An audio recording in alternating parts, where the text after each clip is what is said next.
하나님 말씀 보시겠습니다. 창세기 46장 1절에서 6절까지입니다. 창세기 46장 1절에서 6절까지 저와 한 절씩 교독하도록 하겠습니다. 창세기 46장 1절부터 6절까지 저와 한 절씩 교독하도록 하겠습니다.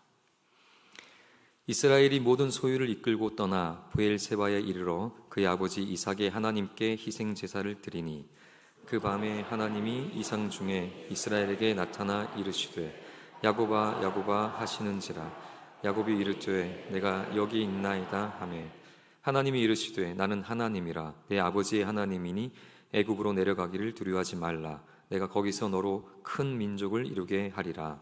내가 너와 함께 애굽으로 내려가겠고 반드시 너를 인도하여 다시 올라올 것이며 요셉이 그의 손으로 내 눈을 감기리라 하셨더라. 야곱이 브엘세바에서 떠날 새 이스라엘의 아들들이 바로가 그를 태우려고 보낸 수레에 자기들의 아버지 야곱과 자기들의 처자들을 태우고 그들의 가축과 가나안 땅에서 얻은 재물을 이끌었으며 야곱과 그의 자손들이 다 함께 애굽으로 갔더라. 아멘. 내 아버지의 하나님을 가르치라 라는 제목으로 하나님의 말씀을 함께 나누겠습니다. 우리 옆사람과 인사하실 텐데요, 3월이 되어서 봄이 되었고 저는 벚꽃을 상당히 좋아하기 때문에 이렇게 인사하시겠습니다. 벚꽃처럼 화사하시네요. 다들 얼굴이 벚꽃처럼 화사하신 그런 축복이 있기를 바랍니다. 아멘. 이렇게 좋아하시죠? 다들 벚꽃을 기다리고 계신 것 같습니다. 우리나라에 복음이 들어온 때가 언제일까요? 1884년이다, 85년이다, 이게 논쟁은 있는데요. 보통은 1885년 언더우드 선교사와 아펜젤라 선교사가 들어온 그 해를 시작으로 봅니다. 그렇다면 벌써 올해로 140년이 지났습니다. 140여 년 한국 기독교 역사입니다. 결코 짧지 않은 시간이 흘렀습니다. 사진 한 장을 보실 텐데요, 박문희 권사님이시라는 분입니다. 저희 교회 권사님은 아니겠죠. 연동교회라는 교회 권사님이신데요, 이분의 가족들이 이 연동교회를 다니고 있는데 다 모으면 7대가 다니고 있다고 합니다. 그러니까 7대가 동시에 다니는 건 아니고요, 벌써 이 교회에서 7대째 믿음이 이어지고 있는 겁니다. 이 권사님은 4대째입니다. 일대는 신 마리아라는 여성교육 하셨던 그런 역사적인 인물인데요, 그분이 연동교회를 출석하셨고 그분의 이제 자녀들이 쭉 7대까지 지금 신앙생활을 하고 있다고 합니다. 대단하죠? 이 한국 기독교 역사 안에는 이 권사님과 같은 이런 믿음의 줄기가 끊어지지 않고 이렇게 멋지게 이어지는 가문들이 많이 있습니다. 하지만 안타깝게도 지금 우리의 믿음의 현실은 어떨까? 현재 근래에 그 젊은 우리 청소년, 청년 세대들의 복음화율을 조사했습니다. 소위 MZ라고 하는 세대의 복음화율이 3%입니다. 100명 중 3명만 우리 아이들이 신앙생활을 하고 있는 것입니다. 과거 자체 통계는 거의 20%에 육박했다고 했던 적도 있는데요, 지금은 기독교의 유산, 우리 신앙 유산을 거의 물려주지 못하고 있는 상황입니다.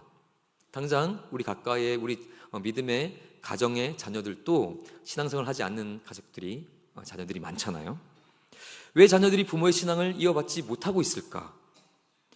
여러 가지 사정이 있을 겁니다. 그런데 중요한 한 가지 이유가 말씀을 통해서 살펴볼 수 있습니다. 우리 여호수아 선생님께서 이스라엘 백성들에게 신앙에 대해서 이렇게 도전했는데 한번 같이 여호수아 24장 15절을 읽어보도록 하겠습니다. 만일 여호와를 섬기는 것이 너희에게 좋지 않게 보이거든 너희 조상들이 강 저쪽에서 섬기던 신들이든지 또는 너희가 거주하는 땅에 있는 아모리 족속의 신들이든지 너희가 섬길 자를 오늘 택하라. 오직 나와 내 집은 여호와를 섬기겠노라 하니. 결국 부모님이 선택한 그 신앙의 삶이 자녀들의 눈에 어떻게 보여야 선택할까요? 좋아 보여야 되는 거죠. 반대로 자녀들이 신앙이 끊어진다면 부모 세대의 그 신앙의 모습들, 그 부모님들이 신앙생활 했던 모습들이 별로 좋지 않게 보였을 수도 있겠습니다. 우리의 신앙은 반드시 아이들이 물려받아야 될 가장 소중하고 귀한 것이지만 요즘 아이들, 그 부모의 신앙과 그 신앙으로 살아가는 모습이 별로 매력적이지 않아 보이는 것 같습니다. 그래서 부모 세대의 신앙이 전달되기보다는 아이들이 신앙에서 떠나고 있는 거죠. 어떻게 해야 될까요? 자녀들이 신앙의 매력을 어떻게 회복하고 우리의 신앙 유산, 이 귀한 신앙 유산을 우리 아이들에게 전달할 수 있는 그 힘을 회복할 수 있을까? 오늘 본문을 통해서 믿음의 가문을 세워가는 몇 가지 원리들에 대해서 살펴보려고 합니다.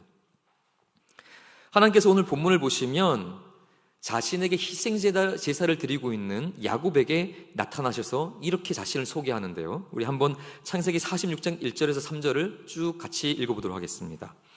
이스라엘이 모든 소유를 이끌고 떠나 브엘세바에 이르러 그의 아버지 이삭의 하나님께 희생제사를 드리니 그 밤에 하나님이 이상 중에 이스라엘에게 나타나 이르시되 야곱아 야곱아 하시는지라. 야곱이 이르되 내가 여기 있나이다 하매 하나님이 이르시되 나는 하나님이라 내 아버지의 하나님이니 애굽으로 내려가기를 두려워하지 말라. 내가 거기서 너로 큰 민족을 이루게 하리라. 아멘. 여기서 하나님께서 자신을 야곱에게 소개하실 때 뭐라고 그랬습니까? 나는 내 아버지의 하나님이다. 야곱의 아버지는 이삭이시죠. 그러니까 하나님께서는 야곱에게 나는 너의 아버지인 이삭의 하나님이라고 자신을 소개하고 계신 겁니다. 그런데 하나님께서 야곱에게만 이렇게 자신을 소개한 것이 아니고요, 그 야곱의 아버지가 되시는 이삭에게도 비슷하게 소개하십니다. 우리 이삭에게 자신을 소개하실 때의 모습도 보겠습니다. 창세기 26장 23절부터 24절입니다. 이삭이 거기서부터 브엘세바로 올라갔더니 그 밤에 여호와께서 그에게 나타나 이르시되 나는 내 아버지 아브라함의 하나님이니 두려워하지 말라. 내 종 아브라함을 위하여 내가 너와 함께 있어 내가 복을 주며 내 자손이 번성하게 하리라 하신지라. 여기서도 하나님께서는 이삭에게 내 아버지의 하나님이다 나는 이렇게 말씀하십니다. 여기서 이삭의 아버지는 아브라함이시죠. 그러므로 우리가 지금 믿음의 가문을 세워가기 위해서 지금 아브라함의 그 이삭, 야곱으로 이어지는 그 믿음의 가문이 어떻게 신앙 유산을 이어받았는지를 살펴보려고 하는데요, 우리가 이것을 통해서 자녀들에게 가르쳐야 될 중요한 신앙 교육의 핵심이 이것입니다. 자녀들이 뭐라고 고백해야 되냐면 하나님은 누구시니? 할 때 바로 내 아버지의 하나님이십니다. 이렇게 고백할 수 있어야 된다는 것입니다. 이것이 무슨 의미일까요? 우리 한번 깊이 살펴보기 전에 옆 사람에게 한번 질문해 보겠습니다. 저를 따라 하시는데요, 당신은, 옆 사람에게 하시는 거예요. 당신은 아버지 하나님을 아시나요? 네, 아시는 분은 아실 텐데 우리 조성모 가수의 노래인데요, 당신은 당신의 아버지 하나님을 아십니까? 그렇게 질문하는 거죠, 우리 자녀들에게. 우리 자녀들이 부모님을 통해서 반드시 알아야 될 그 하나님에 대한 올바른 지식은, 하나님은 누구신가? 내 아버지의 하나님이지, 내 엄마의 하나님이지, 그것을 고백할 수 있어야 된다는 것입니다. 여기서 내 아버지의 하나님이라는 이 호칭의 시작점은 누굴까요? 당연히 아브라함이십니다. 이 호칭을 자세히 풀었으면요, 내 아버지의 하나님의 호칭을 자세히 풀었으면 이렇게 되거든요. 아브라함의 하나님, 이삭의 하나님, 야곱의 하나님. 이것을 통틀어 내 아버지의 하나님 이렇게 부른다는 것입니다. 그러니 오늘 우리 이 아버지의 하나님의 이 호칭을 살펴보기 위해서 그 시작점이 되는 아브라함의 하나님, 그분은 누구신가부터 우리 자세히 살펴보겠습니다. 아브라함의 자녀는 이삭이죠. 그러면 이 이삭이 자기 아버지인 아브라함의 하나님을 가장 강렬하게 경험한 장소는 어딜까요? 많은 이야기가 있지만 이삭에게 있어, 내 아버지 하나님은 이런 분이구나 라고 충격적으로 경험한 장소가 있습니다. 바로 모리아산입니다. 모리아산에서 자기 아버지 아브라함이 자신을 번제로 바치려고 했었죠. 그래서 자기는 번제 제물로 살해당할 뻔했습니다. 어느 날 갑자기 하나님께서 아브라함에게 나타나셔서 백세에 주신 금쪽 같은 내 새끼인 이삭을 모리아 산에 올라가서 번제로 바치라고 하는 것입니다. 우리 하나님 명령을 읽어보겠습니다. 창세기 22장 1절에서 2절까지입니다. 그 일 후에 하나님이 아브라함을 시험하시려고 그를 부르시되 아브라함아 하시니 그가 이르되 내가 여기 있나이다. 여호와께서 이르시되 내 아들 내 사랑하는 독자 이삭을 데리고 모리아 땅으로 가서 내가 내게 일러준 한 산 거기서 그를 번제로 드리라. 이게 하나님의 명령이죠. 하나님께서 지금 엄청나게 충격적인 명령을 하셨습니다. 사랑하는 아들을, 그냥 아들이 아니죠, 사랑하는 아들을 번제로 바치라. 만일 지금 이 시대에 하나님께서 어떤 목사님에게 이런 명령을 주셔서 어떤 목사님께서 자기 아들을 번제잖아요, 죽여서 피를 다 뽑고 가죽을 벗겨서 토막을 내서 시체를 다 태워서 하나님 앞에 제사를 드렸다. 이러면 어떻게 될까요? 전국이 난리가 날 겁니다. 아주 뉴스에 도배가 되겠죠. 교회는 이상한 곳이다, 악한 곳이다. 아마 교회는 이 사건이 일어나면 치명타를 입고 성도들은 다 뿔뿔이 흩어질 것입니다. 근데 이것이 지금 아브라함 시대에 일어났습니다. 어떤 학자들은 이 말씀 자체가 팔레스틴 지역, 요 아브라함이 사시던 팔레스틴 지역에 만연했던 인신제사의 흔적이다. 그러니까 사람을 제물로 바쳤던 그 제사의 흔적이라 말하기도 합니다. 고대 팔레스틴의 사람들은 자기들이 섬기는 신을 만족시키기 위해서 사람을 기꺼이 죽여서 제물로 이렇게 드렸거든요. 그러면 지금 하나님께서 그 시대가 그랬기 때문에 아브라함에게 동일하게 지금 너 자식을 나를 위해서 제물로 바치라고 그렇게 하는 폭력적이고 야만적인 분이신가? 당연히 아니실 것입니다. 하나님께서 지금 아브라함에게 백세에 약속하여 주신 귀한 아들이잖아요. 이 아들은 하나님께서 주신 그 복의 증거이자 확정인 중요한 아들입니다. 이 아들을 통해서 어떻게 하시겠다고 하셨어요? 많은 민족, 큰 민족을 이루게 하셨단 말입니다. 그러니 이 아들은 죽어서는 안 되는 거죠. 그런데 하나님께서 이 아들을 지금 죽여서 번제로 바치라고 하십니다. 왜 아브라함과 그 후손과 그 후손에게 복을 주시겠다고 약속하신 하나님께서 오늘 이 이상한 요구를 하고 계신 걸까요? 그 이유가 우리 1절에 읽었던 창세기 22장 1절에 나옵니다. 우리 1절과 2절을 다시 한번 읽어보도록 하겠습니다. 그 일 후에 하나님이 아브라함을 시험하시려고 그를 부르시되 아브라함아 하시니 그가 이르되 내가 여기 있나이다. 여호와께서 이르시되 내 아들 내 사랑하는 독자 이삭을 데리고 모리아 땅으로 가서 내가 내게 일러준 한 산 거기서 그를 번제로 드리라. 이걸 모으면 이렇게 됩니다. 하나님이 아브라함을 시험하시려고 그를 부르시되 내 아들 내 사랑하는 독자 이삭을 번제로 드려라. 이게 이제 요약한 말씀입니다.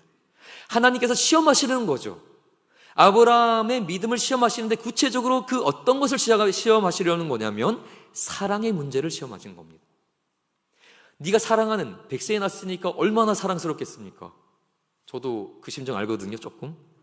저도 결혼한 지 6년째인데 이제 뭔가 하나님께서 주셨거든요.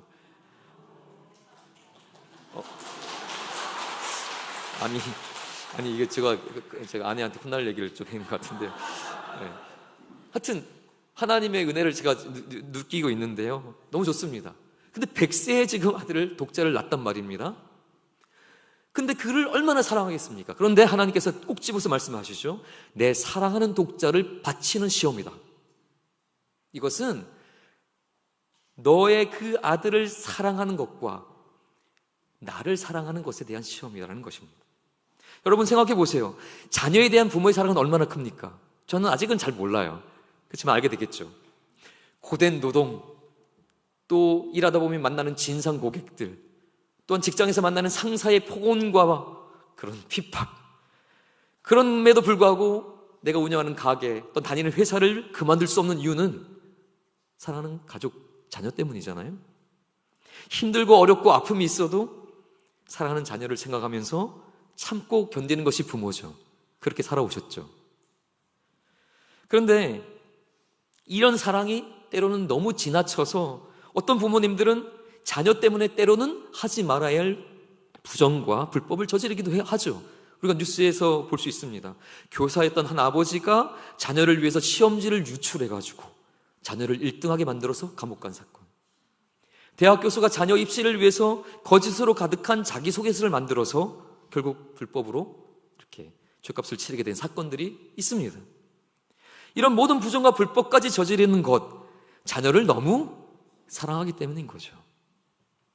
근데 하나님께서는 오늘 모리아 산에서 이삭을 향한 아버지의 그 아브람, 그 아버지의 사랑을 완전히 철저히 깨뜨리기를 원하셨던 것입니다. 자기 손으로 사랑하는 자식을 죽여서 번제로 바쳐라. 이거는 더 이상 사랑하는 부자지간의 관계가 아니라는 거죠. 죽여야 될 원수처럼 지금 대하라는 것입니다. 아니, 부모와 자식 간에 이렇게 끔찍한 사랑의 관계 맺는 것이 뭐가 문제입니까? 하나님께서는 왜 이걸 문제로 삼고 이 사랑의 시험을 하시겠다는 거죠? 여러분, 신앙이 그런 것이기 때문입니다. 무슨 얘기냐면요, 신앙을 다양하게 정리할 수 있을 겁니다. 그런데 오늘 저는 이 말씀을 통해서 신앙을 정리해 볼 수 있다고 생각하는데, 신앙이란 곧, 한번 저를 따라해 보실까요? 하나님을 내 아버지로 부르는 것이다. 신앙이란 하나님을 내 아버지로 부르는 것이다. 이게 무슨 의미냐? 우리 신앙의 모델, 롤모델, 믿음의 롤모델이 가장 유명한 분 누굽니까? 우리 지금 보고 있는 아브라함이죠. 아브라함을 뭐라 부르죠? 아브라함 선생님을 믿음의 조상이라 부르잖아요. 근데 이 믿음의 조상이신 아브라함께서 어떻게 신앙 여정을 시작했는가? 하나님께서 이렇게 말씀해 주셨죠. 우리 창세기 12장 1절 4절, 우리 하나님께서 아브라함을 부르실 때의 말씀을 읽어보겠습니다. 여호와께서 아브라함에게 이르시되 너는 너의 고향과 친척과 아버지의 집을 떠나 내가 내게 보여줄 땅으로 가라. 내가 너로 큰 민족을 이루고 내게 복을 주어 내 이름을 창대하게 하리니 너는 복이 될지라. 너를 축복하는 자에게는 내가 복을 내리고 너를 저주하는 자에게는 내가 저주하리니 땅의 모든 족속이 너로 말미암아 복을 얻을 것이라 하신지라. 이에 아브라함이 여호와의 말씀을 따라갔고. 하나님께서 아브라함을 부르실 때에 아버지 집을 떠나라고 명령하셨습니다. 육신의 아버지, 나를 낳아주신 그 아버지, 집을 떠난 것이 신앙의 출발이었습니다. 근데 이것은 단순히 육신의 아버지로부터 독립해야 된다는 의미가 아닙니다. 하나님께서는 이렇게 말씀하셨죠. 네가 나를, 아버지 집을 떠나 나를 따라오면 내가 어디로 가든 너를 지키고 보호해 줄 것이다. 내가 어디로 가든 너와 함께 할 것이다. 이렇게 약속해 주셨거든요. 지켜주겠다, 보호해 주겠다. 이건 보통 누가 누구에게 자주 하는 얘기입니까? 아빠가 아들한테 무서워하지 마, 내가 곁에 있을게. 야, 걱정하지 마, 내가 지켜줄게. 아빠가 아들한테 하는 얘기입니다. 여러분, 신앙의 여정, 아브라함의 믿음의 출발점은 육신의 아버지를 떠나서 영혼의 아버지, 그 영원한 아버지를 따라가는 삶이었습니다. 우리는 나이가 들어도 결국 연약하고 부족한 자들이기에 우리를 도와줄 영원한 아버지가 필요하지 않습니까? 다 컸다고 이제 육신의 아버지에게 기대할 수는 없죠. 우리가 오히려 육신의 아버지를 돌아봐야 될 때입니다. 그런데 그렇다고 해서 우리는 다 컸습니까? 내 혼자 힘으로 다 감당할 수 있습니까? 그러지 못하잖아요. 육신은 다 컸지만 우리의 삶 자체는 우리 힘으로 감당할 수 없기에 우리를 지키시고 보호하시는 영원한 아버지, 창조의 아버지, 그 하나님 아버지가 우리 삶에 필요합니다. 신앙이란 결국 육신의 아버지를 떠나 나의 진정한 보호자, 내 삶의 인도자, 나와 함께 하시는 진정한 아버지는 하나님이시구나, 그것을 믿음으로 고백하는 것이 믿음의 출발인 것입니다. 오늘 아브라함은 그 믿음을 가졌잖아요. 이제 그 믿음이 누구에게 전달되어야 되는 거죠? 이삭에게. 그러니 오늘 이 번제 사건은 아브라함의 그 믿음의 출발이었던 육신의 아버지를 떠나 그 영혼의 아버지를 따라갔던 그 믿음을 이제 자녀인 이삭에게 전달해서 너의 아버지는 누구? 내가 아니라 하나님이야. 그것을 가르치는 것입니다. 그래서 하나님의 명령에 순종해서 지금 그 번제를 드리기 위해서 이삭을 데리고 갔습니다. 근데 제가 오늘 이 번제 사건을 읽을 때마다 놀라는 것은요, 아브라함 그 선생님의 믿음의 결단도 놀랍지만 이 아들 이삭의 모습이 볼 때마다 놀랍습니다. 신기해요. 놀라는 것을 넘어서 신기할 정도입니다. 지금 이삭은 아무것도 모른 채 아버지를 따라갔죠. 어딘가 재물이 있겠지.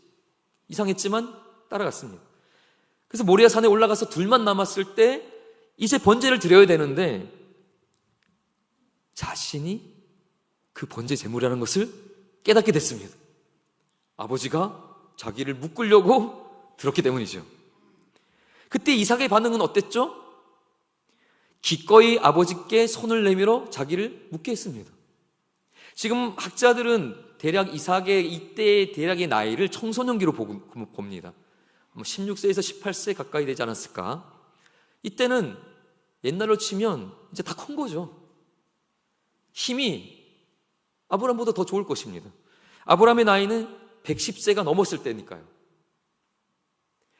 이삭이 마음만 먹으면 아버지 지금 뭐 하시는 거예요? 아브라함의 손을 뿌리치고 도망갈 수 있었을 겁니다.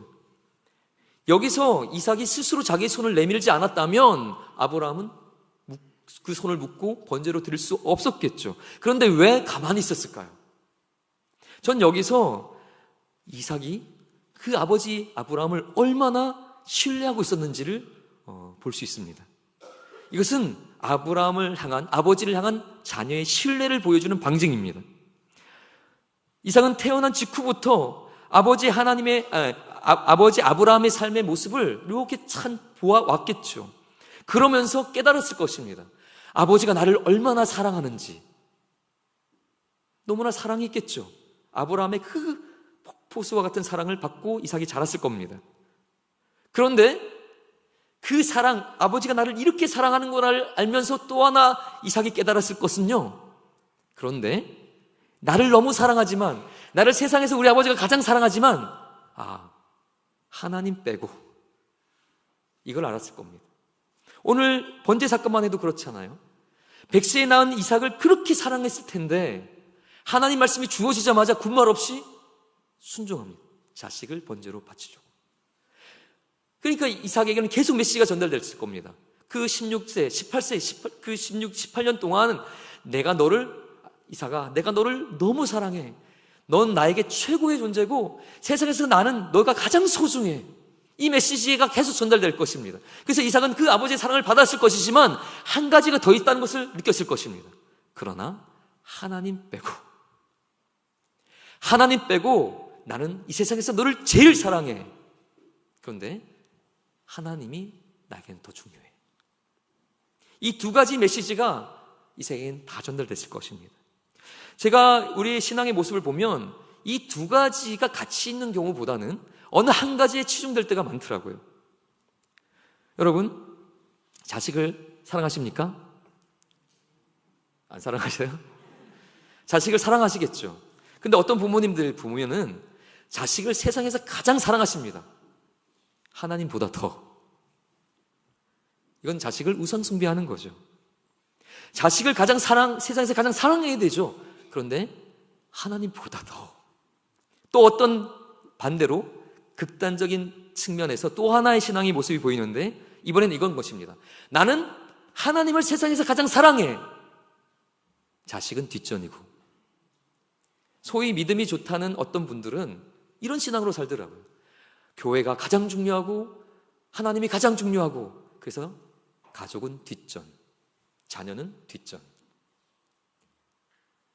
우리는 이 두 가지 어느 신앙에서 왔다 갔다 하는 모습을 많이 볼 수 있습니다. 최근 아주 유명한 목사님 한 분이 방송에 많이 뉴스로 올라서 구설수가 됐습니다. 자녀와 관련한 문제였죠. 이런저런 많은 말들이 있지만 결국 이 문제는 자녀를 더 사랑하는가, 하나님과 교회를 더 사랑하는가의 문제였습니다. 자녀의 앞날을 걱정한 그 목사님께서 무리하게 교회에 큰 개척 자금을 요구했었죠. 처음에는 40억, 아니 400억, 그러다가 10배를 줄여서 40억을 지원해달라. 근데 이것이 그 교회 부목사님들이 개척하러 나가는 금액의 10배였습니다. 왜 이렇게 형평이 안 맞죠? 그분 또 그 자녀도 그 교회 부목사님이었거든요. 왜 특별하게 여기만 10배의 개척 자금이 지원되어야 됩니까? 이 자녀를 향한 사랑이 너무 크기 때문인 거죠. 이와 반대되는 경우도 있습니다. 제가 아는 어떤 목사님 가정은 자녀들이 신앙에서 다 떨어져 나갔습니다. 목사님 가정인데. 왜 그럴까요? 그 아버지 목사님이 너무 교회와 하나님 사역에 최우선을 둡니다. 집에 잘 안 들어가세요. 자녀들하고 대화를 거의 안 하세요. 주님의 일이 너무 귀하고 소중하기에. 하나님을 사랑하는 그 마음은 귀하지만 자녀들은 어떤 메시지를 받습니까? 나는 항상 뒷전이고 하나님 아버지는 나를 별로 사랑하지 않는구나. 그러니 아버지 말에 권위가 없는 겁니다. 아버지 신앙이 매력적으로 보이지 않는 거죠. 반대여야 됩니다. 아버지가 나를 너무 사랑하는구나. 우리 엄마가 나를 너무 사랑하는구나. 그런데 그 사랑을 확실히 느낀 그 아이가, 그렇지만 우리 엄마 아빠가 나를 하나님보다 더 높이진 않아. 하나님 빼고 세상에서 가장 나를 사랑하셔. 이 두 가지를 함께 아이들이 갖고 가야 그것이 이삭과 같은 그 번제의 자리로 나갈 수 있는 것입니다. 그런데 우리는 이 두 가지의 한 모습만 보일 때가 많습니다. 여러분 가정은 어떠신가요? 여러분들 자녀들에게 어떤 메시지를 주고 계십니까? 나는 세상에서 너를 가장 사랑해. 하나님보다 더. 아니면 내 신앙의 우선순위는 하나님이고 교회야. 너는 뒷전이야. 자녀를 하나님의 앞에 드리는 번제의 자리로 나가기를 원하신다면 먼저 이것부터 하시길 바랍니다. 자녀를 세상에서 가장 사랑하시고 그 사랑의 메시지를 자녀들에게 충분히 전달해 주세요. 그래서 우리 엄마 아빠가 나를 너무 사랑하는구나 느끼게 해주세요. 이게 안 되면 말이 통하지 않습니다. 신앙의 얘기를 전혀 듣지 않습니다. 그런데 여기서 더 나가서 그래, 네가 세상에서 하나님보다 나는 너를 더 사랑해가 아니라 내가 세상에서 너를 가장 사랑하고 너도 그거 알지? 그런데 나는 하나님을 더 사랑해. 그 신앙까지 두 가지 다 전달하셔서 우리 자녀가 번제의 자리로 나올 수 있는 축복이 각 가정마다 있기를 주님의 이름으로 축복합니다. 그러면 이제 이것이 전달되었다면 이제 번제 드릴 준비가 되었습니다. 이제 뭘 해야 될까요? 실제로 번제 드려야겠죠. 기꺼이 이삭이 아버지를 신뢰하고 그 아버지의 말씀에 순종해서 자기 손을 내어줬으니까 이제 번제해야 될 겁니다. 어떻게 할까요? 피를 뽑고 가죽을 벗기고 토막내서 드려야겠죠. 태워서. 아브라함은 정말로 그렇게 하려고 했습니다. 칼을 들고 죽이려고 했죠. 그런데 내려치려는 그 순간에 하나님께서 막아 세우셨습니다. 그리고 하나님께서 이 번제를 사건을 요청하신 진정한 목적, 그 목적이 실제로 죽여서 태우라고 하는 것이 아니라 뭘 원하신 거죠? 그 번제 드리겠다는 결단의 마음을 원하셨던 것입니다. 여러분, 번제를 드린다는 거 있잖아요. 번제로 제물을 드린다는 것은 이 번제 제물은 제 거잖아요. 내가 돈 주고 산 내 소유물입니다. 요 시대에 그 유대인들에게는 로마 제국 시대도 마찬가지입니다. 자녀는 자기의 소유물이었습니다. 그래서 반드시 순종해야 됩니다. 그런데 이 번제물을 하나님 앞에 드리잖아요. 그럼 이 소유권은 누구 거가 됩니까? 하나님 거가 됩니다. 그래서 이것은 내 거였는데 번제로 하나님 앞에 드리면 이 모든 것은 하나님의 소유입니다. 이것은 이제 하나님 것입니다. 이것이 번제로 하나님 앞에 드리는 거거든요. 자녀도 마찬가지인 겁니다. 하나님께서 지금 원하시는 것, 아브라함과 이삭에게 가르쳐 주시기 원하시는 것은 정말로 죽여서 태워서 내가 그거 원한다는 것이 아니라 그 마음, 이제 소유권이 누구라는 것이요? 이삭의 소유권은 아브라함 너가 아니라 나다. 내가 책임질게. 그래서 이것을 제가 다시 이렇게 번역합니다. 이삭을 번제로 하나님께 바치라는 명령의 의미는 하나님, 이 아이는 제가 낳았지만 이제부터 이 아이는 제 소유가 아닙니다. 하나님, 이 아이를 받아주십시오. 이제부터 죽든지 살리든지 이 아이는 제 아이가 아니라 전적으로 하나님 것입니다. 이렇게 소유권 이전을 완전히 도장 찍는 것이 번제 사건입니다. 이것은 마음의 결단으로 이루어지는 겁니다. 여러분은 이 번제의 결단을 혹시 하셨습니까? 너무 사랑하는 자녀지만 이제 그 마음속에서 아브라함은 죽인 거잖아요. 실제로 죽인 것이 아니라 그 마음에서 이 아들을 죽였습니다. 그리고 내려치려는 직전에 하나님께 이제 이 아이는 내 것이 아니고 내 소유가 아니고 내가 책임지는 존재가 아니고 하나님의 것이고 하나님께 온전히 드렸으니 하나님이 책임져 주세요. 이 마음의 결단을 하셨냐는 것입니다. 이 번제의 이 결단이 없이는 하나님이 완전히 책임질 수가 없습니다. 왜요? 아직 하나님께 다 드리지 않았잖아요. 누가 책임져야 돼요? 아직 안 드렸기 때문에 육신의 부모이신 여러분이 책임져야 되는 거죠. 여러분, 이삭은 이 번제 사건을 통해서 분명히 깨달을 수 있었던 것은 나는 이제 하나님께 완전히 드려진 존재고 이제 나는 하나님의 것이구나, 이것을 깨달은 것입니다. 그러니 자신의 인생을 책임질 나의 영원한 아버지는 누군가? 더 이상 육신의 아버지인 아브라함이 아니라 하나님이시구나. 그러니 이삭의 입에서 뭐라고 고백되는 겁니까? 내 아버지의 하나님, 당신은 내 아버지의 하나님. 그 아버지의 하나님 신앙이 나에게 있습니다. 이제 내 아버지는 당신입니다. 이 고백을 할 수 있던 것입니다. 그래서 우리 창세기 26장 2절 3절 보시면 이 이삭의 번제 사건을 경험한 이삭을 향해서 하나님께서 이렇게 말씀하셨는데 다시 한번 읽어보겠습니다. 창세기 26장 2절 3절입니다. 그 밤에 하나님이 이상 중에 이스라엘에게 나타나 이르시되 야곱아 야곱아 하시는지라. 야곱이 이르되 내가 여기 있나이다 하매 하나님이 이르시되 나는 하나님이라 내 아버지의 하나님이니 애굽으로 내려가기를 두려워하지 말라. 내가 거기서 너로 큰 민족을 이루게 하리라. 그 아브라함의 믿음이 이삭에게로, 이삭의 믿음이 야곱에게 전달되어서 오늘 야곱을 향해서 나는 하나님인데 네 아버지의 하나님이야. 너도 나를 그렇게 고백할 수 있겠니? 그 믿음의 고백이 자녀에게 계속 전달되는 것이 이스라엘의 믿음이었습니다. 여러분, 우리는 그동안 어떻게 신앙교육을 해왔습니까? 자녀에게 내가 아니라 바로 너의 아버지는 하나님이다. 너의 보호자는 내가 아니라 하나님이시다. 너의 참된 아버지는 육신의 아버지인 내가 아니라 영원한 하나님이시다. 그것을 온전히 가르치셨습니까? 그런데 많은 부모님들이 안타깝게도 이 믿음의 훈련과 신앙을 자녀들에게 가르치지 못했습니다. 왜요? 자녀를 너무 사랑하기에 그 자녀를 자기 품 안에 끌어안고 하나님께 다 온전히 맡기지 못했기 때문입니다. 수련의 기간이 되면 우리 아이들이, 청소년부 아이들이 이제 수련을 가야 되는데 학원에 걸려있는 아이들이 많습니다. 그래서 수련에 가야 되지만 학원 때문에 못 가요 하는 학생들이 많이 있습니다. 학교 성적도 중요하지만 신앙이 더 중요하잖아요. 그런데 믿음의 가문을 세우기를 원한다면서 그래도 이때를 놓치면 어떻게 공부하겠니? 어떻게 좋은 대학 가겠니?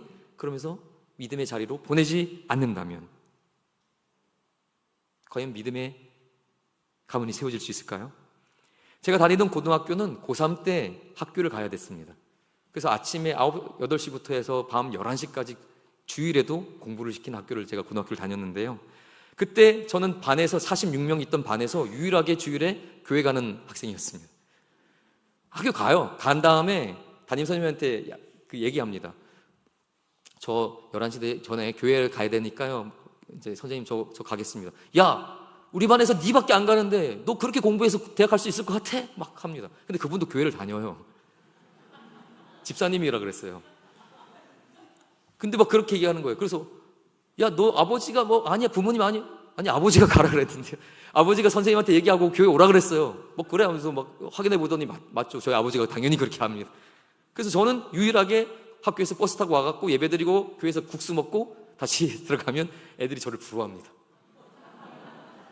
나도 교회 갈 걸. 근데 아무도 안 갔어요. 그 많은 아이들이 있지만 그 아이들 중에도 분명히 부모님이 교회 다니는 아이들 있었겠죠. 근데 저는 제 믿음으로 간 것이 아닙니다. 저희 아버지가 그렇게 가르쳐 주셨거든요.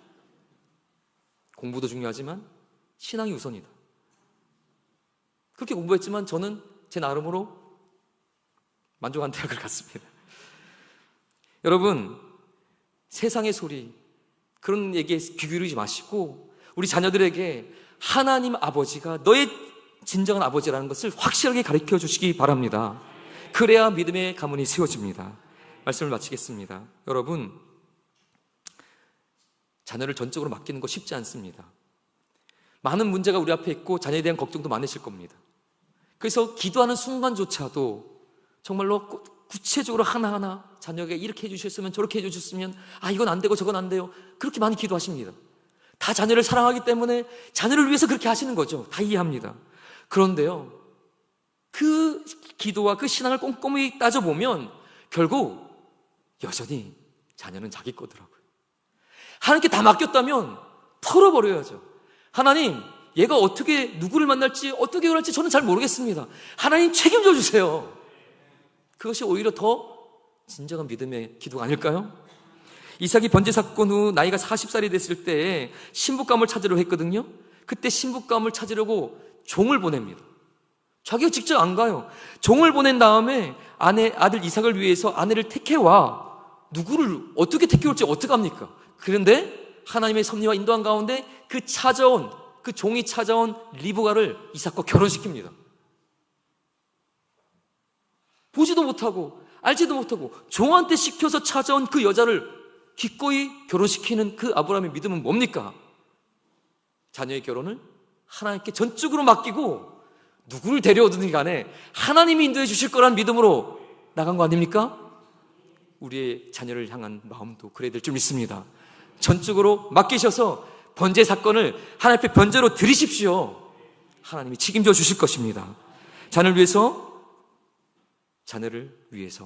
하나님 아버지를 제대로 가르치시고 이제 소유권을 포기하시고 자녀를 하나님 앞에 전적으로 맡기시면 이제 자녀의 삶을 하나님께서 주관하시고 가장 선한 길로 아름다운 길로 인도하실 줄 믿습니다. 우리 함께 기도하겠습니다. 하나님 아버지, 오늘 주님 앞에 나와 예배하면서 우리의 신앙을 돌아봅니다.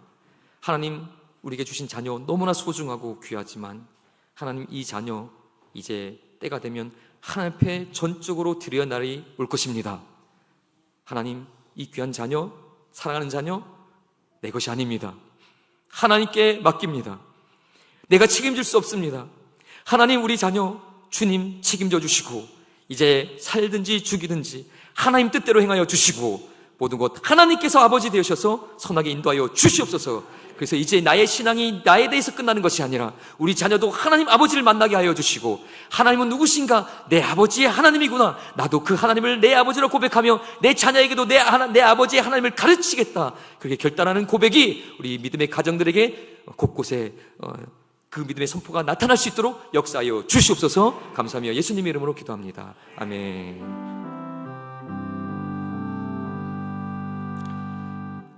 우리 하나님